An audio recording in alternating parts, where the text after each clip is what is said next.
Hiya folks, thanks for tuning in. The focus of this short paper will be on motion in animation. For a little bit of context, this paper is in preparation for a book I'm writing, which essentially aims to do for animation what David Bordwell, Kristen Thompson, and Jeff Smith's Film Art and Introduction does for live-action film. With that in mind, I'm not making a narrowly defined argument as such, but rather I'm going to outline certain expressive principles of animation which will help readers experience the medium with a newly sensitized eye. While there is a shared language between live-action film and animation, one of the key differences between the two mediums is the fact that the impression of motion is artificially created rather than mechanically captured in animation. As a consequence, certain expressive variables come into play which warrant consideration. With that in mind, let me begin by explaining the difference between full and limited animation.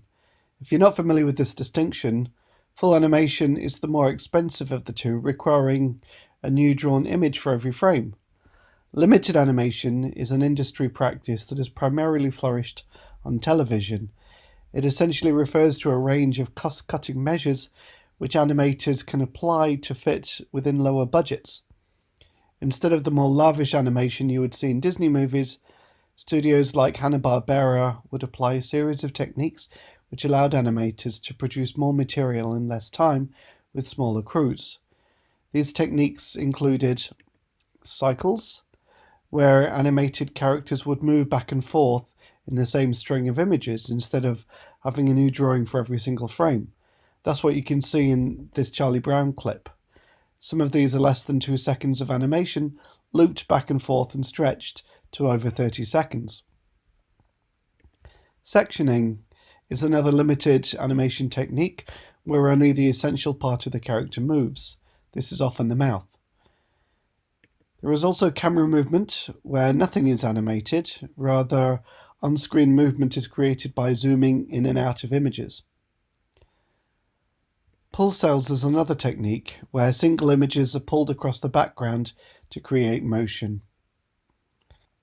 Stop images can also be applied, where movement simply stops for a little while. The sound is typically used to carry the image along at this point, so it doesn't look like the film has come to a complete halt. They are often used for exterior shots. Finally, and most important to this discussion, is the use of animation on 3s and 4s. 1s and 2s are considered full animation, 3s and 4s are limited animation. In a sequence animated on 1s, the artist draws an image that lasts for a single frame, usually that's 24 per second, before being replaced with another one. This is the most expensive to produce, but it creates notably smooth motion. If an animated sequence appears on 2s, this means each drawing lasts for 2 frames each, so you will see 12 separate images per second. Generally, it's quite difficult to discern the difference between animation on 1s and 2s, although those with a specialist eye will know that animating on 2s gives slightly snappier movements. Since animation is such a laborious process, any economy is going to be a big one. So cutting your number of images in half by animating on 2s will save a lot of labour. However, animating on 2s still requires a great deal of work during production. This is where animating on 3s and 4s comes in. As you will guess, this means that every animated image will last for either 3 or 4 frames each, respectively. Again, this saves the studio a considerable amount of money, which might either be saved or invested in other aspects of production, such as the detail of the animated characters.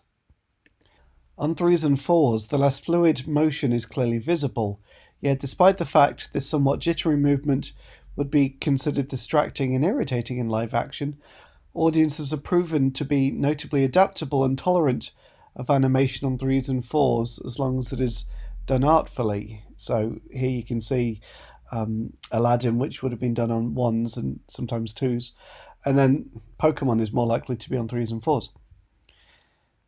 Japanese animation, or anime, is particularly notable for making all the techniques of limited animation part of a cohesive and intentional style, rather than simply animation being done this way to save money, which is what cartoons from studios such as Hanna-Barbera or Filmation look like to animators today. Beyond animation on 1s, 2s, 3s, and 4s, there is also a newly developed software called Dane, which is an algorithm software designed to increase the smoothness of hand-drawn animation. As you can see in this video, it does an impressive job of turning animation done at 24 frames per second into animation on 1s at 60 frames per second. This stands to make major changes in the way industrial 2D animation is produced. With this said, we need not assume that the best possible animation is always going to be the smoothest. It will depend on what aesthetic effect the filmmaker wants to create. The bite of a slower frame rate, when well used, is a powerful expressive tool at the animator's disposal. Traditionally speaking, there is no clear equivalent in live-action film to animating on 1s, 2s, 3s, and 4s. Frame rates have changed from silent to sound film, 16 frames per second to 24 respectively. Television and video, which has been 25, 30 and 60 frames per second, along with other variations. But generally, films and TV shows don't choose frame rates as an aesthetic choice. Frame rates are selected according to industrial convention. One recent exception to this would be Peter Jackson's decision to film The Hobbit at 48 frames per second as an aesthetic choice, in part as a solution to eye strain when viewing the film in 3D. The higher frame rate was received at the time with mixed reactions from audiences, some of whom claimed it looked too lifelike, thus breaking the suspension of disbelief. Audiences are also more accustomed to seeing higher frame rates on television. Perhaps paradoxically, audiences unconsciously associate high-quality productions at a slower frame rate, so 24 frames per second, and lower-quality productions at a higher frame rate. While cinematic motion at 24 frames per second always seemed the same as real life to general audiences, it only turns out to be running at a perceptually acceptable speed. But when compared with faster frame rates, the distinction is readily discernible. According to psychologist Jeffrey Sachs, video produced at 240 frames per second would approximate real-life motion as we see it in day-to-day life. What this tells us is that audiences are surprisingly adaptable at viewing different frame rates. It all looks like motion to us as soon as it reaches a certain speed, and the difference is more felt than consciously seen when frame rates vary. Animation takes this even further. Even when we can consciously see that it isn't smooth motion on 3s and 4s, audiences have still found it tolerable. For the next part of this presentation, I would like to give consideration to the interconnected issue of motion blur in animation. If you're going to make things move cinematically, then they need to blur cinematically as well. Motion blur began, of course, with the invention of photography. In this medium, images were not being captured in the smallest possible units of time. Rather, short passages of time were being captured and printed out. This led to motion blur, which would go on to inspire Giacomo Balla to produce his iconic painting Dynamism of a Dog on a Leash. With photography's invention, canvas painting shifted from photographic realism being the ultimate goal to other expressive possibilities. This would also go on to influence other visual arts such as comic books and animation. As stated at the beginning of this presentation, movement is constructed in animation rather than mechanically captured. As such, motion blur does not come for free. To illustrate this point, consider this scene from Jason and the Argonauts in 1963, in which live-action men do battle with stop-motion skeletons, animated by Ray Harryhausen. If we freeze-frame this moment here, you will see that the man is in the middle of a motion blur, while the skeleton is very clear, even though they're both moving at roughly the same speed. This moment serves to remind us that motion blur has to be added artificially in animation, and technology had not yet been developed to reckon with this question when the film was made in the early 1960s. In live action, motion blur occurs depending on the rate of the shutter speed. In stills photography, an average consumer camera takes pictures at about 1/60th of a second. With more specialist DSLRs or mirrorless cameras, we have the option of taking photographs with an exposure of as little time as 4,000th of a second, or sometimes even faster. Or an exposure can be as long as several minutes. If you want a sharp image of a fast-moving object, like this dolphin leaping in the air, it should be photographed at around 1600th of a second or faster. If your shutter speed is too slow, you will have undesirable blur in your picture, particularly if the camera is handheld. On some occasions, motion blur is desirable, such as in this image of a waterfall which was taken on a tripod with a 5-second shutter speed. Or light streaks from cars moving through a cityscape. This image took a 30-second exposure. In film and video ranging from 24 to 30 frames per second, the camera normally produces images at a shutter speed of 1/50th or 1/60th of a second. Anything slower would be difficult to manage since it would produce excess motion blur. The shutter speed then determines the threshold at which motion blur begins to occur. Here we can see 3 consecutive frames of the Black Panther entering a fight. The first frame, as you can see, is very clear, while the next 2 blur as he moves forward to join a fight. If the shutter speed was at, say, 1,000th of a second instead of 1/60th, there would not have been any blur.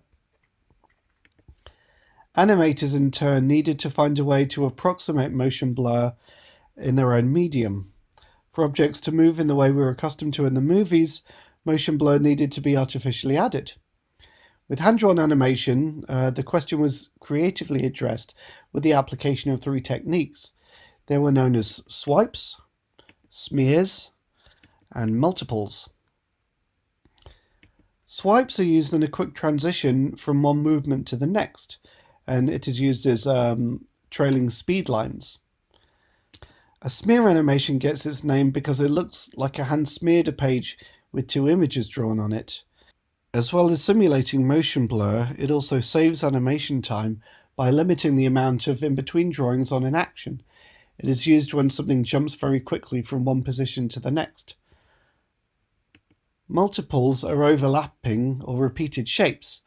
Often these are used in conjunction with smears. These are very fun to freeze frame.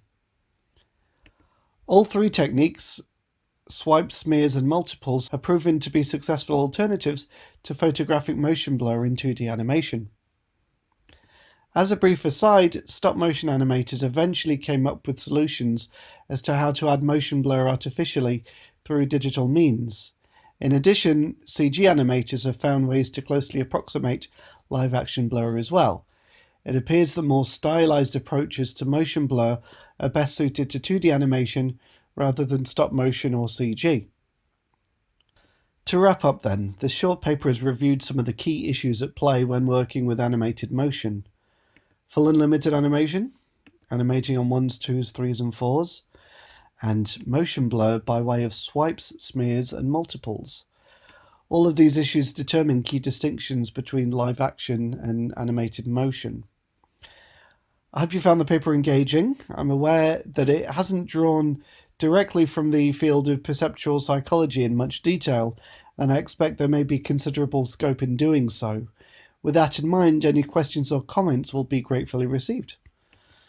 Many thanks indeed for listening. That's all, folks.